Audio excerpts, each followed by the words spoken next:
ओम नमो भगवते वासुदेवाय। आज की यह कथा शायद ही आपने कभी सुनी होगी। महाभारत के द्रोण पर्व के 52वें व 54वें अध्याय में मृत्यु की उत्पत्ति का व्याख्यान आया है। सुनिए। यह प्रसंग देव ऋषि नारद ने सतयुग में राजा एकम्पन को उस समय सुनाया था जब एक युद्ध में राजा एकम्पन के पुत्र हरि की मृत्यु हो गई थी और राजा बड़े शोक में पड़ गए थे। तब देव ऋषि नारद ने राजा को मृत्यु की उत्पत्ति का प्रसंग समझाकर सांत्वना दी थी। नारद जी बोले, हे राजन, आदि सृष्टि की रचना करते समय जब ब्रह्मा जी ने सृष्टि की रचना रचाई तो वह और उन्होंने अनेक जीवात्माओं को पैदा करके पृथ्वी लोक में भेजा तो जगत पिता ब्रह्मा जी मृत्यु को भूल गए। अब जो भी जड़ जंगम प्राणी पृथ्वी पर पैदा होता वह मरता ही नहीं था।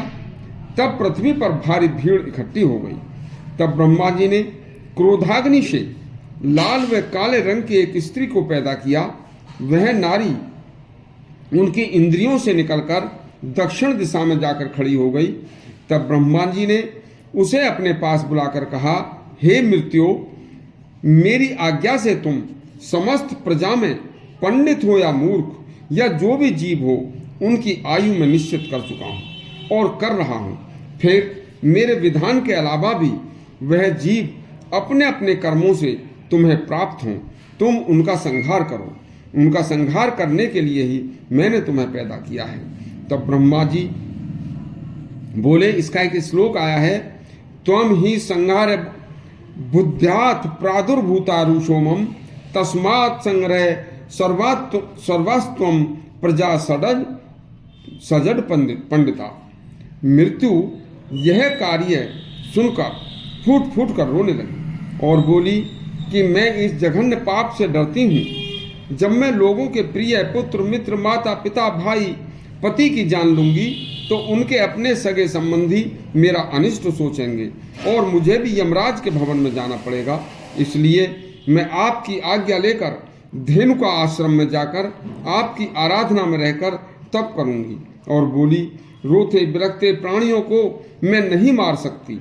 इस अधर्म से बचने के लिए प्रजा के हित में संहार से मैंने अपना मन हटा लिया है और अब मैं नैमिषारण्य तीर्थ में जाकर तप करने जा रही हूँ। तप के बाद उसकी मृत्यु की तपस्या से प्रसन्न होकर ब्रह्मा जी ने तप का कारण पूछा तो मृत्यु बोली, बस मुझे रोती चिल्लाती प्रजा का वध न करना पड़े, यह मुझे आशीर्वाद दे दो। ब्रह्मा जी बोले, इस कार्य से तुम्हें अधर्म नहीं लगेगा। तुम 4 श्रेणियों में विभक्त प्राणियों का संहार करो, सनातन धर्म तुमको सदा पवित्र रखेगा।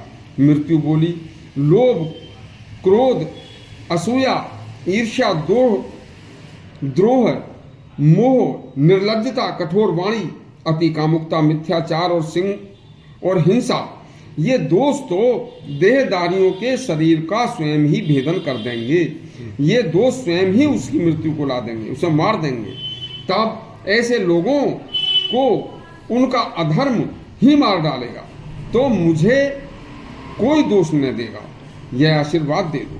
तब ब्रह्मा जी ने कहा कि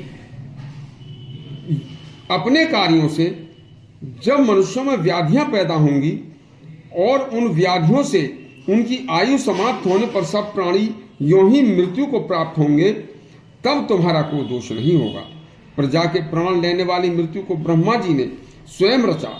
धीर पुरुष मृत्यु को ब्रह्मा जी द्वारा रचित एक विधान मानकर मृत्यु पर शोक नहीं करते। नारद जी ने राजा से कहा कि हे राजन, आयु समाप्त होने पर सबकी मृत्यु होती है, जो जन्म लेता है उसकी मृत्यु निश्चित है। यह मृत्यु तो ब्रह्मा जी की रचना है, इसलिए शोक मत करो।